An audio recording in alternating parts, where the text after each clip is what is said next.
The deafening sound of the plane's engines changed pitch abruptly as the aircraft lurched, sending a ripple of gasps through the cabin. Ethan Zeri clutched the armrests, his knuckles white, while his 6-year-old daughter Lily buried her face in his worn jacket. He'd spent his last savings on these tickets to Minneapolis for a job interview that might finally pull them out of their financial hole if they survived this flight.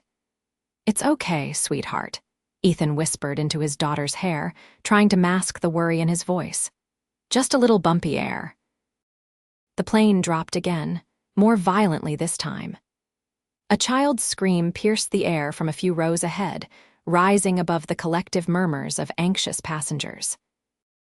Ethan recognized that particular kind of cry, not just fear, but the overwhelming terror of a child who doesn't understand what's happening. "Daddy, that kid sounds scared," Lily said, momentarily forgetting her own fear. Ethan nodded. His daughter had always been perceptive beyond her years, especially since they'd lost her mother to cancer 2 years ago. "They probably are, Lil. Maybe they need our special brave song," Lily suggested.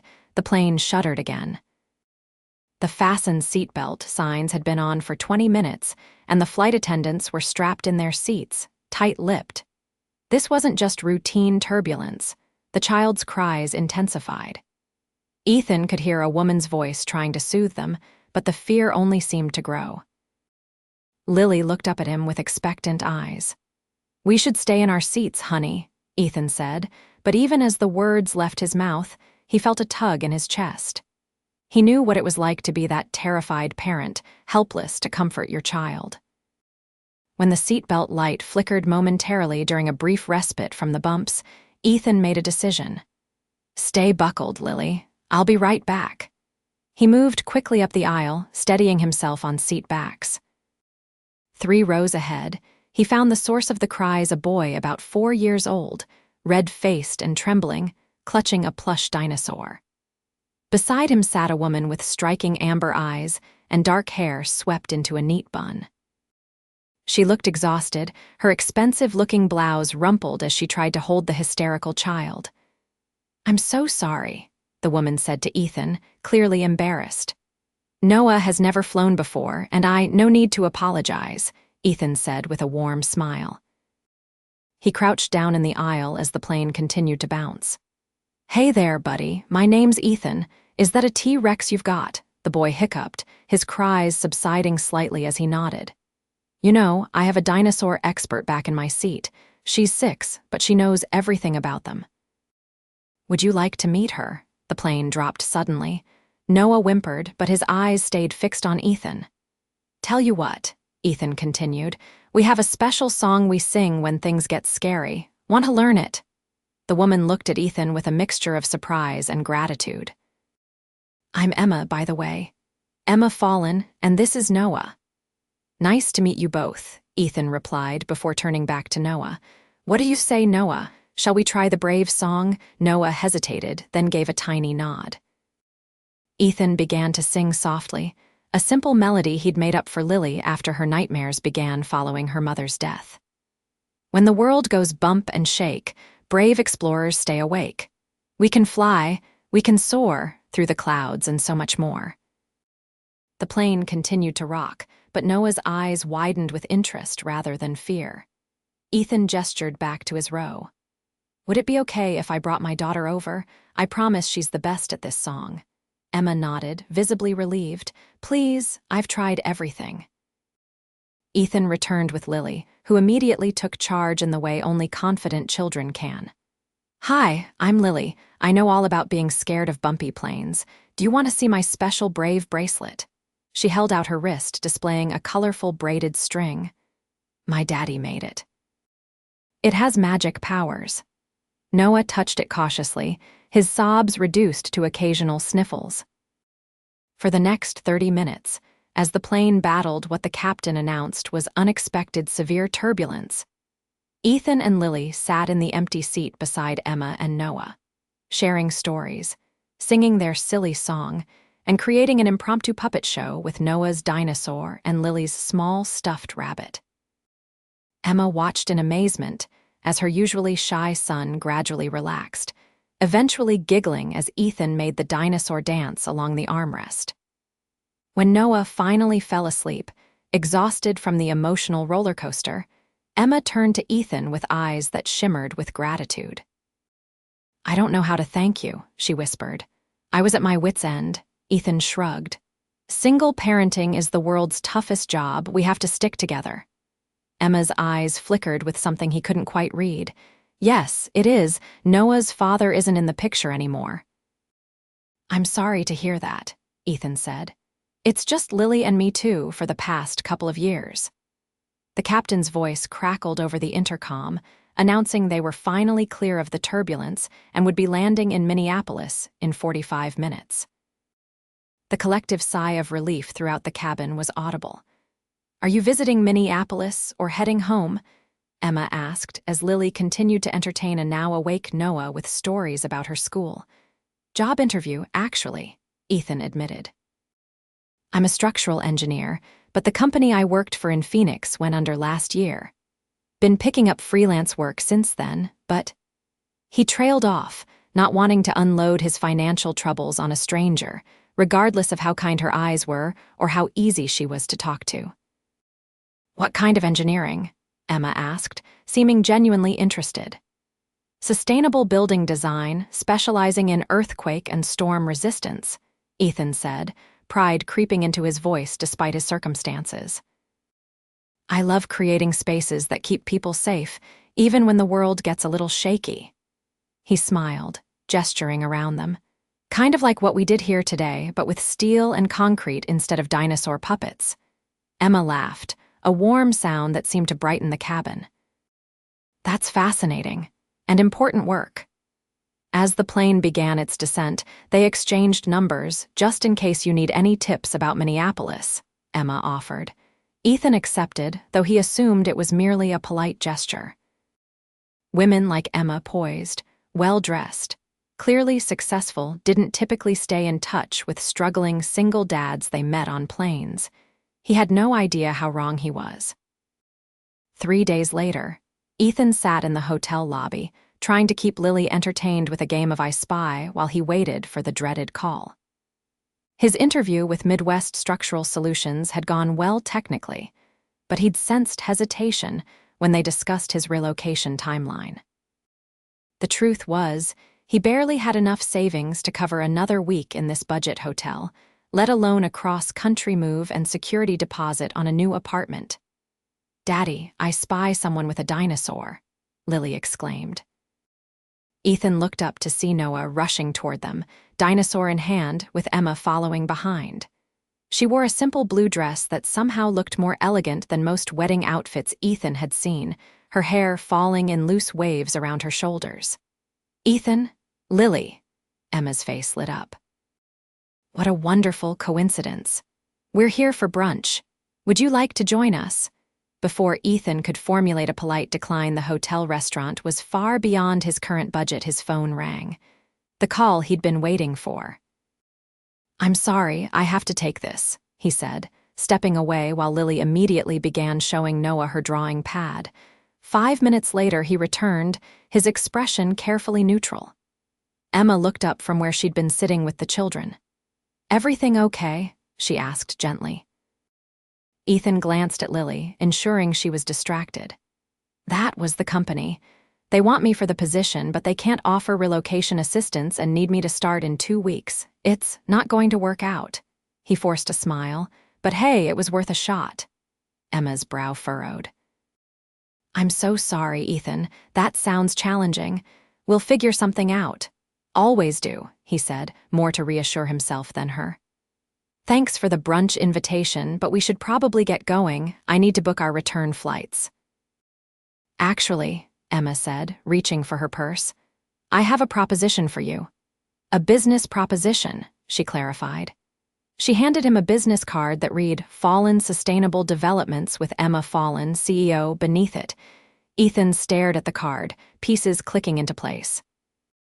The designer clothes, the confident demeanor Emma wasn't just successful, she ran her own company. "My firm specializes in eco-friendly commercial and residential projects," she explained. We're expanding our focus to include disaster-resistant structures, especially with climate change increasing severe weather events. We need someone with exactly your expertise, and after watching you handle a crisis mid-air." She smiled. "Well, I'd be crazy not to at least see your portfolio." Ethan blinked, stunned. "You're offering me a job interview?" "I'm offering you a job," Emma corrected. "If your credentials match what you've told me, and I have a feeling they do. The position includes a relocation package and assistance finding housing. We can discuss details over brunch." Her expression softened. "No pressure, but Noah hasn't stopped talking about his plane friends, and I'd like to get to know you better, both professionally and personally." The honesty in her eyes made his heart skip. For the first time since losing his wife, Ethan felt a flutter of possibility not just for financial stability, but for something he'd assumed was no longer in the cards for him. "Brunch sounds great," he said, his voice slightly hoarse. "Though I should warn you, Lily's going to ask for chocolate chip pancakes, and once she sets her mind on something—" "She's persistent," Emma finished with a smile. "Sounds like someone else I just met." Over brunch, as the children bonded over shared interests in dinosaurs and outer space, Emma and Ethan discovered their own surprising connections. Both had lost spouses. Emma's husband had died in a car accident when Noah was an infant. Both were passionate about creating safer spaces for families.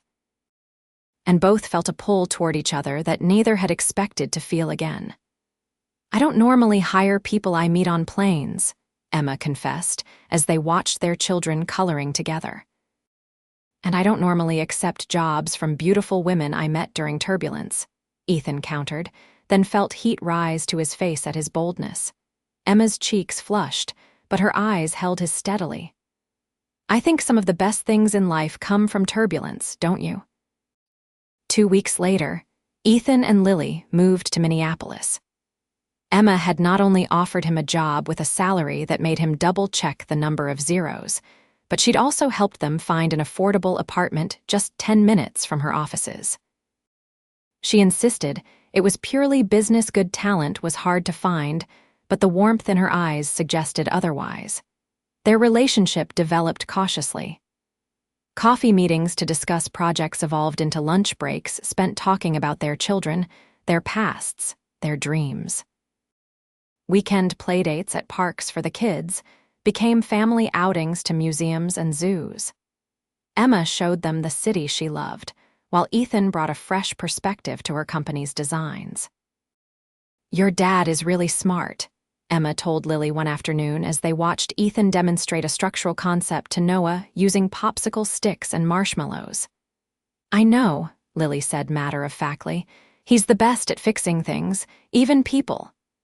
She looked up at Emma with wise eyes. "He fixed me when I was sad about Mommy, and he fixed Noah when he was scared on the plane. And I think—" She lowered her voice conspiratorially. "I think he's fixing you too because you smile a lot more now." Emma was startled by the child's perception, but couldn't deny the truth of it. Ethan had brought something into her life she'd been missing, not just companionship, but a grounding presence. For all her business success, Emma had built walls around her heart after losing her husband. Ethan's straightforward kindness, his integrity, and his devotion to Lily had created cracks in those defenses. 3 months after their fateful flight, Emma invited Ethan and Lily to dinner at her home, a modernist masterpiece she'd designed herself, perched on the edge of one of Minneapolis's many lakes. "Your house is like a spaceship," Lily exclaimed, running from window to take in the views. Noah proudly showed her his room and toys, while Emma led Ethan to the kitchen. She seemed unusually nervous, fiddling with the wine glasses and rearranging the table setting.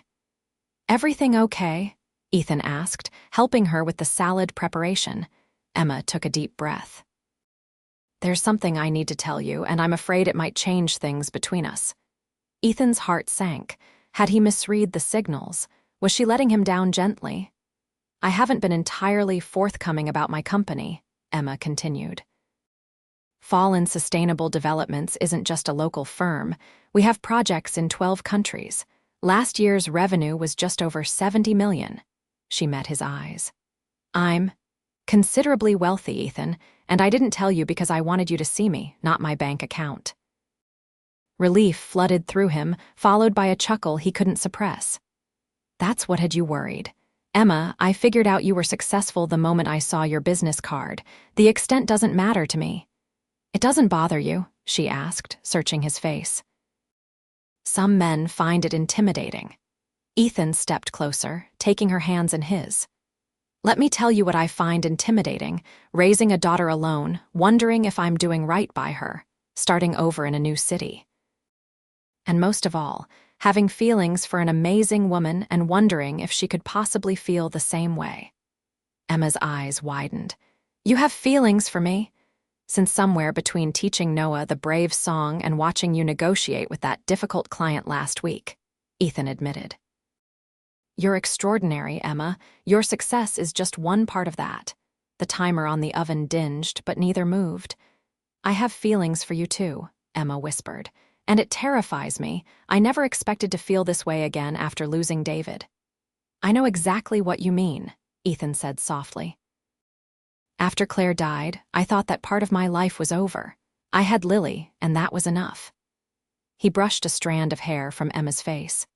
But then this incredible woman calmed my fears during Turbulence, gave me a job when I needed it most, and somehow made me believe in second chances.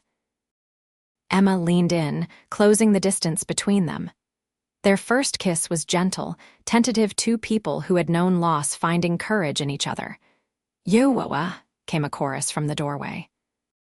They broke apart to find Lily and Noah watching them, identical expressions of childish disgust on their faces. Are you gonna marry my daddy? Lily asked bluntly. Ethan choked. Lily, that's not not yet, Emma answered calmly, giving Ethan a sidelong glance that made his heart race. We have to go on proper dates first. Like to the dinosaur museum? Noah suggested hopefully. The adults laughed, the tension broken. That sounds like a perfect first date, Ethan agreed, squeezing Emma's hand. As the months passed, their relationship deepened. Ethan continued to excel at Emma's company, bringing innovative designs that won them new contracts and industry recognition.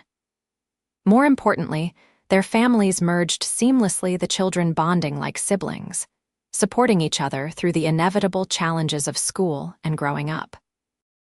Ethan was careful to maintain his independence. He refused Emma's offer to help him find a better apartment, insisting on living within his own means, though his salary certainly made that more comfortable than before. He taught Lily the value of hard work and integrity by example, even as Emma showed them both that wealth, when used thoughtfully, could open doors and create opportunities. You know, you're the least materialistic millionaire I've ever met, Ethan teased one evening as they walked along the lakefront, the children skipping ahead of them collecting pebbles. Emma smiled.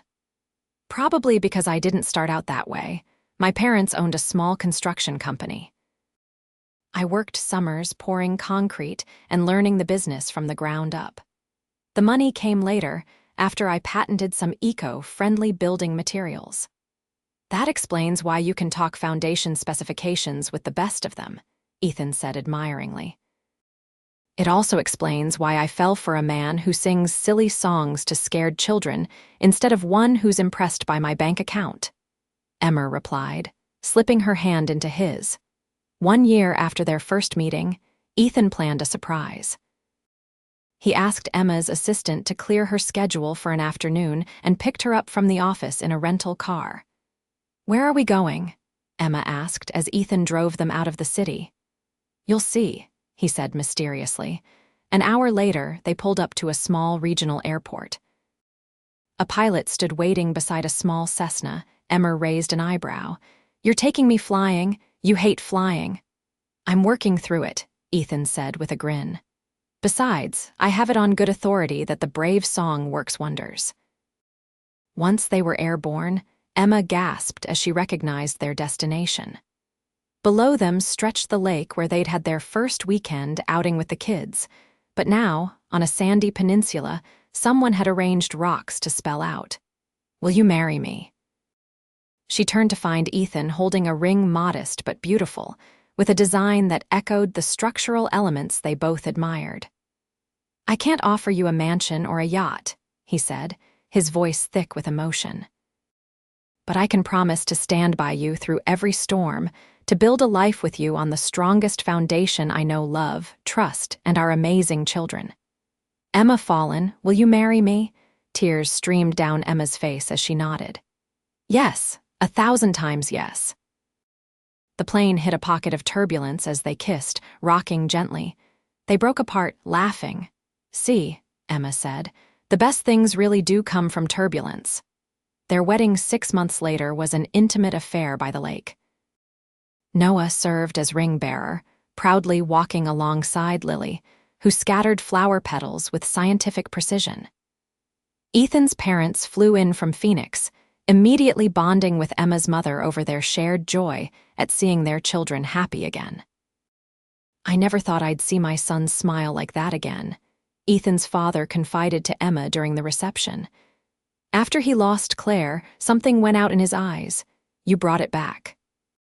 "He did the same for me," Emma replied, watching as Ethan twirled Lily on the dance floor, both of them laughing. Later, during their first dance, Ethan held Emma close. "Do you remember telling me once that you thought some of the best things in life come from turbulence?" "I do," she said, her head resting against his shoulder. "You were right. If that flight hadn't hit rough air, if Noah hadn't been scared, if Lily hadn't insisted we help." He shook his head in wonder. So many little moments had to align perfectly to bring us here. "That's what I love about you," Emma said. "You see the structure of things, the support beams holding up our story." "Speaking of structure," Ethan said with a mischievous smile, "I have a wedding present for you. It's not exactly wrapped." He nodded toward Emma's business partner, who approached with a large portfolio. Inside were Ethan's designs for a new home, not a mansion, but a thoughtfully designed family home that incorporated elements important to both of them. Sustainable materials, spaces for the children to grow, and clever safety features that would protect them through any storm. "It's built on land halfway between your current house and the city," Ethan explained. "I thought we could start fresh, not your house or my apartment, but our home." Emma's eyes filled with tears. "It's perfect, absolutely perfect." 2 years after their wedding, Ethan and Emma welcomed a daughter they named Hope. She joined a family that had been forged in unexpected circumstances and strengthened by the understanding that life's turbulence wasn't something to be feared, but embraced as the catalyst for change. Ethan eventually became a partner in Emma's company, heading a new division focused on disaster-resistant community housing. Together, they used Emma's resources and Ethan's expertise to build homes for families displaced by natural disasters, turning their personal story of finding love amid chaos into a mission to help others weather their own storms. On Hope's first birthday, as they gathered with family and friends in the home Ethan had designed, Emma found him standing by the window, watching Lily, now 9, teaching Noah, 7, and some neighborhood children how to play a complicated game she'd invented. "Penny for your thoughts?" Emma asked, slipping her arm around his waist. "I was just thinking about that flight," Ethan admitted. "How terrified I was not of the turbulence, but of the future. I had no job prospects, barely enough money for the hotel, and a daughter counting on me." He turned to face her. "I never could have imagined that helping a scared little boy would change everything." "I was scared that day too," Emma confessed. "Not of the turbulence, but of letting anyone new into our lives. Noah and I had been doing fine on our own, at least that's what I told myself." She smiled up at him. "Then this handsome stranger crouched down in the aisle of a shaking plane and showed me what we'd been missing." Ethan kissed her softly. "Here's to turbulence, then," he whispered against her lips. "And to brave songs," Emma added. From across the room, Lily called out, "Dad, Emma. We need you for the cake."